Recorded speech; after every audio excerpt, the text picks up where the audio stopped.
Hi అండి అందరికీ 10th బయాలజీకి సంబంధించి మనం పేజ్ నెంబర్ వైజ్గా అన్ని బిట్లు కవర్ చేస్తూ మనం చేస్తున్నాం కదా. మరి దానిలో భాగంగా ఇది పార్ట్ 2 అనమాట. 4th లెసన్ విసర్జన మరి వ్యర్థాల తొలగింపు వ్యవస్థకు సంబంధించి ఇది 4th లెసన్ అనమాట. మరి దీనికి సంబంధించి బిట్స్ చూద్దాం. ఆల్రెడీ 50 బిట్స్ అనేవి మీకు పార్ట్ 1గా ఇవ్వడం జరిగింది. ఇది 51 నుంచి మీకు 100 బిట్స్ వరకు కవర్ అవుతుంది అనమాట పార్ట్ 2 అనేది. ఇక్కడ చూద్దాం. ఫస్ట్ మాల్ఫీజియన్ నాళికలు మరియు హరిత గ్రంథులు ఈ రెండూ కూడా విసర్జక అవయవాలుగా కలిగినటువంటి జీవులు ఏమిటి? మాల్ఫీజియన్ నాళికలు లేదా హరిత గ్రంథులు ఈ రెండు విసర్జక అవయవాలుగా కలిగినటువంటి జీవులు ఏంటంటే ఆర్థ్రోఫోడ్స్ అనమాట. మనకి ఇందులో బొద్దింకలు, ఈగలు ఇట్లాంటివన్నీ కూడా వస్తుంటాయి అన్నమాట. ఆర్థ్రోఫోడ జీవులు అంటాం కదా. నెక్స్ట్ వన్, జ్వాలా కణాలు విసర్జక అవయవాలుగా కలిగినవి. జ్వాలా కణాలు విసర్జక అవయవాలుగా కలిగినవి ఏంటి? ఫ్లాటీ హెల్మంతిస్ అంటే మనకి బద్దె పురుగులు అంటారు కదా, అవన్నమాట. బద్దె పురుగులు అలాంటివి వస్తాయి. జ్వాలా కణాలు విసర్జక అవయవాలుగా కలిగినవి. క్రింది వానిలో విసర్జక అవయవాలకు సంబంధించి సరికాని జత ఏది? విసర్జక అవయవాలకు సంబంధించి సరికాని జత ఏది? ఇక్కడ చూస్తే మనకి అనిలేడా అనేది నిఫ్రీడియా అనేది విసర్జక అవయవము. మరి నెమటోడా జీవులకి మరి రెనెట్ కణాలు అనేది విసర్జక అవయవాలు. మరి ఇకైనోడెర్మేటాకు మరి జల ప్రసరణ వ్యవస్థ అనేది విసర్జక అవయవము. మరి ప్రోటోజోవాకైతే మెటానెఫ్రీడియా కాదు. ఇది మొలస్కాలకు మెటానెఫ్రీడియా అవుతుంది. కాబట్టి ఇక్కడ సరికానిది ఏదంటే ఆప్షన్ 4 సరికాదు. నెక్స్ట్ వన్ చూస్తే మూత్రపిండాలు విసర్జక అవయవాలుగా కలిగినవి ఏమిటి? మూత్రపిండాలు విసర్జక అవయవాలుగా కలిగినవి. మరి ఇవన్నీ కూడా మనకి మూత్రపిండాలు విసర్జక అవయవాలుగా కలిగినవే. పక్షులు కానీ, క్షీరదాలు కానీ, మరి సరీసృపాలు కానీ, మన మానవుడు కానీ ఇవన్నీ కూడా విసర్జక అవయవాలుగా కలిగినవి. నెక్స్ట్ వన్ చూద్దాం. మొక్కలు వ్యర్థ పదార్థాలను విసర్జించేటటువంటి ప్రక్రియ. మొక్కలు మరి వ్యర్థ పదార్థాలను ఏ రకంగా విసర్జిస్తుంది? ఏ రకంగా అంటే మనకి బాష్పోత్సేకము మరియు బిందు స్రావము అనే ప్రక్రియ, రెండు ప్రక్రియలు అన్నమాట. నెక్స్ట్ వన్, కొన్ని రకాల మొక్కలు వ్యర్థాలను పండ్ల రూపంలో ఏ విధంగా నిల్వ చేసుకుంటాయి? మరి అవి ఏం చేస్తుందంటే వ్యర్థ పదార్థాలని మరి కొన్ని విష పదార్థాలను కూడా పండ్ల రూపంలో నిల్వ చేసుకొని మరి శత్రువుల నుంచి కాపాడడం కోసం నిల్వ చేసుకునే కొన్ని మొక్కలు ఉంటాయి. మరి కొన్ని నుంచి వ్యర్థ పదార్థాలని మరి పండ్ల రూపంలో ఉండేవి వ్యర్థ పదార్థాలు అనమాట. అవి మనకి తినడానికి బాగుంటాయి, తినడానికి పనికి వచ్చేవి, కొన్ని మందులకు ఉపయోగించేవి, కొన్ని రకాలుగా ఉంటాయన్నమాట. దీన్ని బట్టి చూస్తే మనకి మరి వ్యర్థాలను పండ్ల రూపంలో ఏ విధంగా నిల్వ చేసుకుంటాయి అంటే శిలాజ కణాలుగా నిల్వ చేసుకుంటాయి. చూడండి, అవి శత్రువులను కాపాడుకోవడానికి ఎక్కువగా ఈ వ్యర్థాలను మరి నిల్వ చేస్తుంటాయి అన్నమాట. వాటిని ఏమంటారంటే ఏ రకంగా అంటే శిలాజ కణాల రూపంలో నిల్వ చేసుకుంటాయి. మొక్కలలో ప్రాథమిక జీవక్రియ ఉత్పన్నం కానిదేమిటి? మొక్కలలో ప్రాథమిక జీవక్రియ ఉత్పన్నాలని మరి దేన్ని అంటారంటే ఇక్కడ కార్బోహైడ్రేట్స్ లేదా పిండి పదార్థాలు, ప్రోటీన్స్ లేదా మాంసకృత్తులు, లిపిడ్స్ లేదా క్రొవ్వులు, వీటినే ప్రాథమిక జీవక్రియ ఉత్పన్నాలు అని అంటారు. ఈ మూడింటినే ప్రాథమిక జీవక్రియ ఉత్పన్నాలు అంటారు. మరి కానిది ఏది అంటే ఈ లెటిక్స్ అనేటటువంటిది కాదనమాట. లెటిక్స్ అనేటటువంటిది కాదు.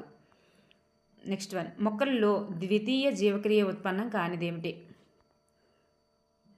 మొక్కలలో ద్వితీయ జీవక్రియ ఉత్పన్నం కానిదేమిటి? మనకి ద్వితీయ జీవక్రియ ఉత్పన్నాలు అనేసరికి రెసిన్లు, అలాగే లెటెక్స్, ఆల్కలాయిడ్స్, టానిన్స్, జిగుర్స్ ఇవన్నీ కూడా మనకి వస్తాయన్నమాట. ఈ 5 కూడా వస్తాయి. లెటెక్స్, రెసిన్లు, ఆల్కలాయిడ్స్, టానిన్స్, జిగుర్లు ఇవన్నీ కూడా ద్వితీయ జీవక్రియ ఉత్పన్నాలు. ఈ లిపిడ్స్ అనేది కాదు. క్రింది వానిలో నత్రజనియుత ఉప ఉత్పన్నాలు మరియు విష పదార్థాలు ఏది? చూడండి, నత్రజనియుత ఉప ఉత్పన్నము మరియు విష పదార్థం ఏది? ఆల్కలాయిడ్స్ అనమాట. వీటినే మనం నత్రజనియుత ఉప ఉత్పన్నం లేదా విష పదార్థాలు అని చెప్పేసి చెప్తాం. నెక్స్ట్ వన్, క్రింది వానిలో ఆల్కలాయిడ్లకు చెందనది ఏమిటి? ఆల్కలాయిడ్స్ అని చెప్పేసి కింద మనకి ఇచ్చారనమాట పిక్చర్స్. కిందన మనకి పిక్చర్స్ ఇచ్చారు. పిక్చర్స్ దగ్గర మనకి ఏమేమి ఉన్నాయంటే నల్లమందు ఉంది, సర్ఫగంధి, పొగాకు ఉంది, ఉమ్మెత్త ఉంది, కాఫీ ఉంది. ఈ 5 కూడా అక్కడ మనకి ఇచ్చారనమాట. ఇవన్నీ కూడా ఆల్కలాయిడ్కి చెందుతాయని. నల్లమందు మొక్క, సర్ఫగంధి మొక్క, పొగాకు మొక్క, ఉమ్మెత్త, కాఫీ ఇవన్నీ కూడా ఆల్కలాయిడ్కి చెందుతాయి. తుమ్మ, తంగేడు అనేది అయితే కాదనమాట. నెక్స్ట్ వన్, రెసిన్లు రెసిన్లు ఏ మొక్క నుండి ఉత్పత్తి చేస్తారు?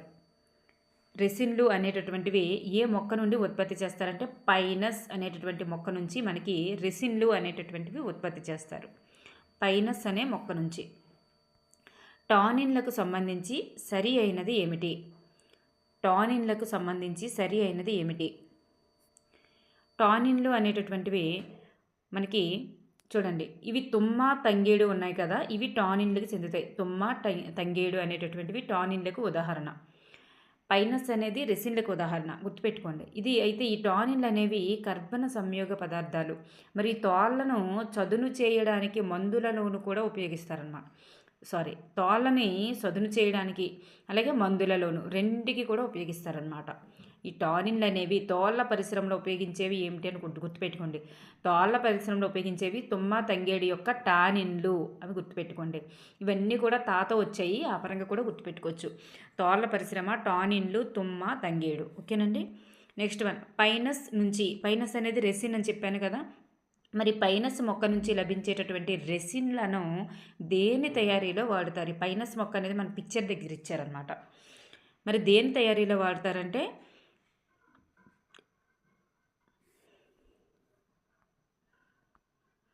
వార్నిష్ తయారీలో ఉపయోగిస్తారనమాట. వార్నిష్ తయారీలో ఉపయోగిస్తారు. రబ్బరు తయారీకి ఉపయోగించేటటువంటి జీవక్రియ ఉత్పన్నం ఏమిటి? రబ్బరు తయారీలో ఉపయోగించే జీవక్రియ ఉత్పన్నం ఆల్కలాయిడ్లే రబ్బరు తయారీకి ఉపయోగిస్తారనమాట. మొక్కల నుంచి ఉత్పత్తి అయ్యేటటువంటి డీజిల్కు గల పేరు. మొక్కల నుంచి ఉత్పత్తి అయ్యే డీజిల్ బయోడీజిల్. వేప, తుమ్మ చెట్ల నుంచి లభించే విసర్జక పదార్థాలు ఏమిటి? వేప మరియు తుమ్మ చెట్ల నుంచి లభించే విసర్జక పదార్థాలు జిగుర్లు అనమాట. జిగుర్లు. పాము కాటు నుండి రక్షణకు తోడ్పడేటటువంటి ఆల్కలాయిడ్ ఏది? పాము కాటు నుండి రక్షణకు తోడ్పడేటటువంటి ఆల్కలాయిడ్ ఏది? రిసర్పిన్ అనేటటువంటి ఆల్కలాయిడ్. రిసర్పిన్. రబ్బరు మొక్క యొక్క శాస్త్రీయ నామం ఏమిటి? చాలా చాలా ఇంపార్టెంట్ ఇది. రబ్బరు మొక్క యొక్క శాస్త్రీయ నామం హీవియా బ్రిజిలియన్సిస్. హీవియా బ్రిజిలియన్సిస్ అనేది రబ్బరు మొక్క యొక్క శాస్త్రీయ నామం. నల్లమందు మొక్క యొక్క శాస్త్రీయ నామం పెపావర్ సోమ్నిఫెరం అనేది నల్లమందు మొక్క యొక్క శాస్త్రీయ నామం. కీటకనాశినిని ఉపయోగించేటటువంటి మొక్క పేరు. కీటకనాశినిగా ఉపయోగించేటటువంటి మొక్క పేరు ట్రైడాక్స్ అనేటటువంటి మొక్క. ట్రైడాక్స్ అనేటటువంటి మొక్కని కీటకనాశినిగా ఉపయోగిస్తాం. చూయింగ్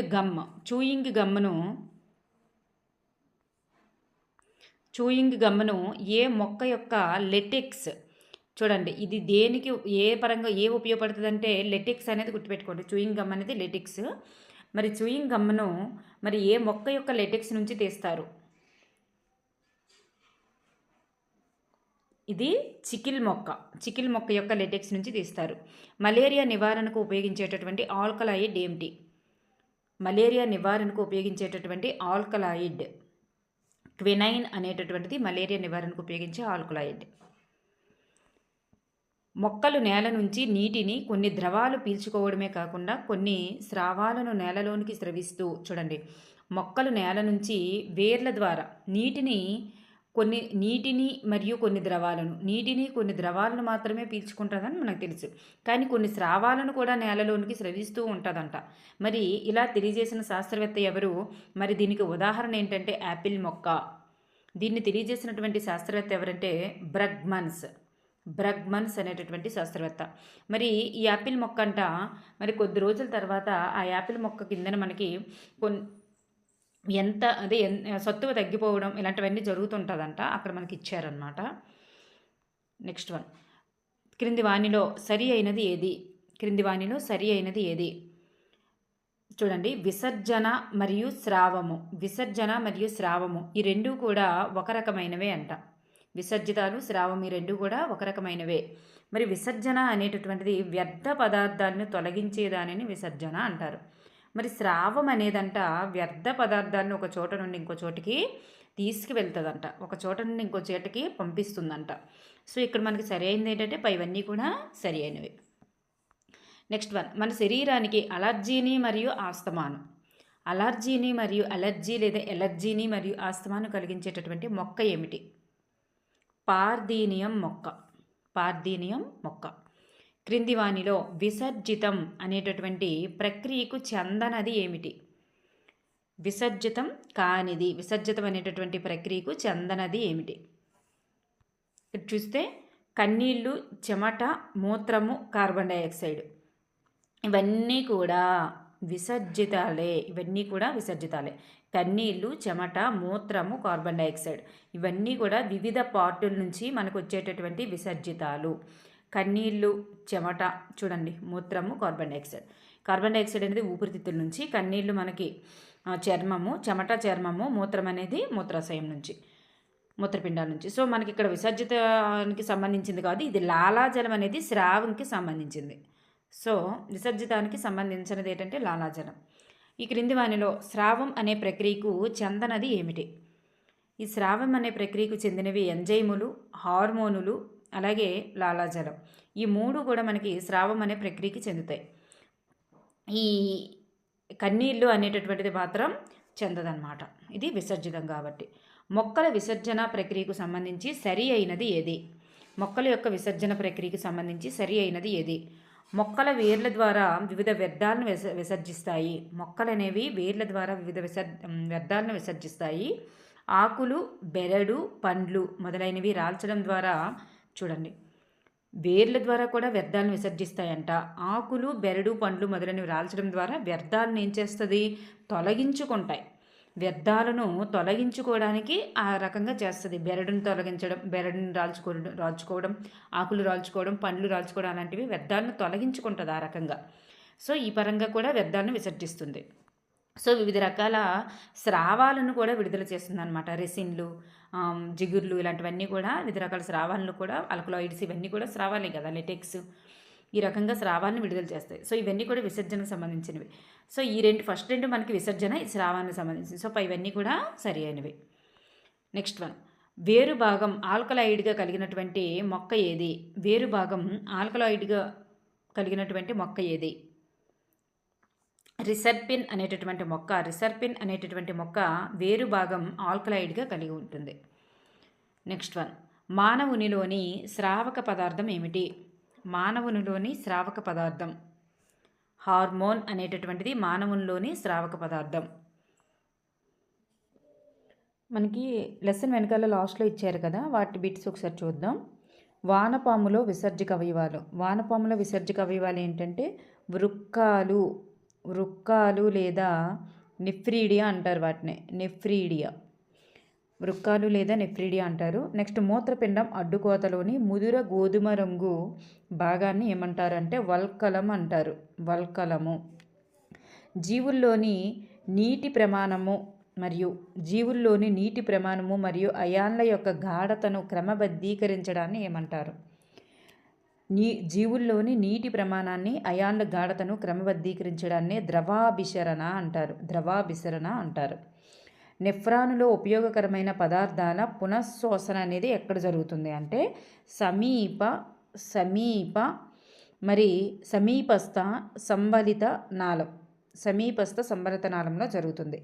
జిగురు మరియు రెసిన్లు అనేటటువంటివి ఎటువంటి పదార్థాలు అంటే ద్వితీయ ఉత్పాదక పదార్థాలు. మరి ప్రాథమిక అయితే మనకి ప్రోటీన్లు, కార్బోహైడ్రేట్స్, లిపిడ్స్ అని చెప్పుకున్నాం కదా. ఇది ద్వితీయ ఉత్పాదక పదార్థాలు. బౌమన్ గుళిక మరియు రక్తకేశ నాళిక గుచ్చము. బౌమన్ గుళిక మరియు గ్లోమరాలస్ అంటాము. రక్తకేశ నాళిక గుచ్చాన్ని కలిపి రెండింటిని కలిపి ఏమంటారు? ఈ రెండింటిని కలిపినే మనం నెఫ్రాన్ అంటారనమాట. దాన్నే మాల్ఫీజియన్ భాగము లేదా నెఫ్రాన్ అని అంటారనమాట. ఈ బౌమన్ గుళిక మరియు రక్తకేశ నాళిక గుచ్చం ఈ రెండింటిని కలిపి మనం మాల్ఫీజియన్ భాగము లేదా నెఫ్రాన్ అంటారనమాట. నెక్స్ట్ వన్, మలేరియా నివారణకు ఉపయోగించేటటువంటి ఆల్కలాయిడ్ ఏంటి? ఇదే క్వినైన్ అనమాట. ఆల్రెడీ మనం బిట్టిగా కూడా చెప్పుకున్నాం. క్వినైన్. మరి డయాలసిస్లో ఇమిడి ఉన్నటువంటి సూత్రం ఏమిటి? డయాలసిస్లో ఇమిడి ఉన్నటువంటి సూత్రం విసరణ అనేటటువంటి సూత్రం ఇమిడి ఉంది. మరి రబ్బరును రబ్బరు మొక్క యొక్క దేని నుంచి తీస్తారు. ఈ రబ్బర్ అనేటటువంటి దాన్ని రబ్బర్ మొక్క యొక్క లెటెక్స్ అనమాట, లెటెక్స్ నుంచి తీస్తారు.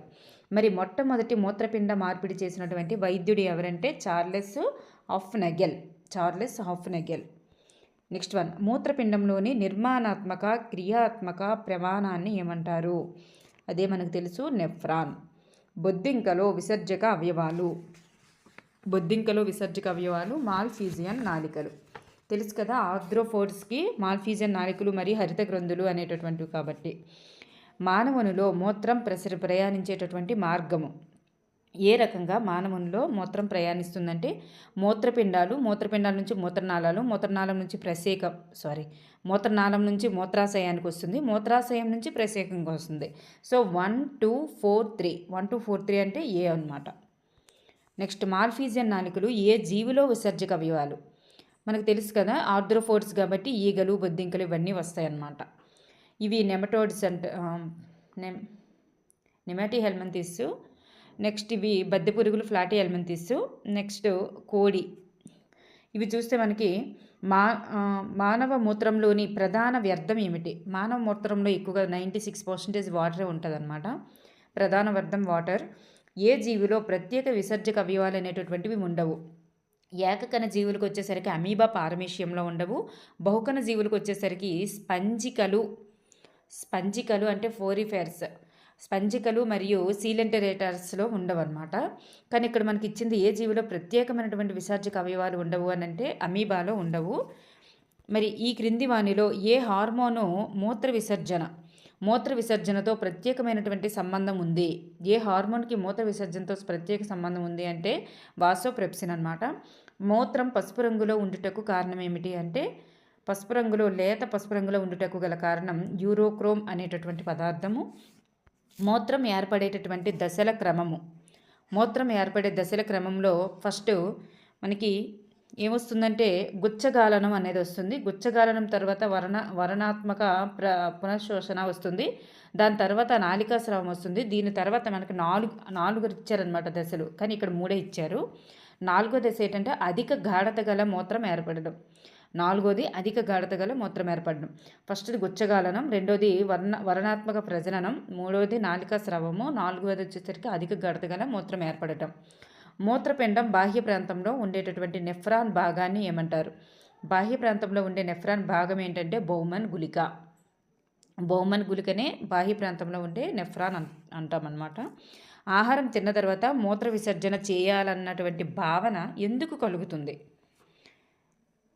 కలుగుతుంది అంటే మరి ఇక్కడ ఈ స్పింక్టర్ కండరాల యొక్క కదలిక వలన మరి అలాంటి ఆలోచన అనేది పుడుతుందన్నమాట. ఓకేనండి, థ్యాంక్ యూ ఎవ్రీవన్.